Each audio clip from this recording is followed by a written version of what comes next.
راح احط جرجير، راح اوزع شرحات الفطر،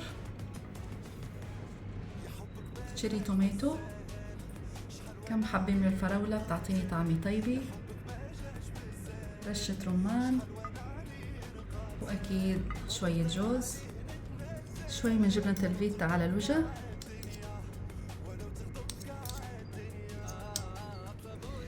وهي الصوص لذيذ. واستمتعوا بأطيب سلطة صيفية بتشهي.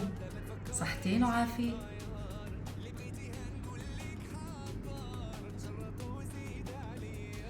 عندي شوي من خل البلسمك، شوي من دبس الرمان، ملعقة من العسل،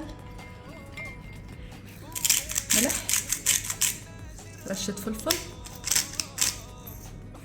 ماسترد، وعصير حامض، وأكيد زيت زيتون. نخلط المكونات مع بعض. راح أضيف شوي من عصير البرتقال بيعطي طعم طيب، النعناع اليابس،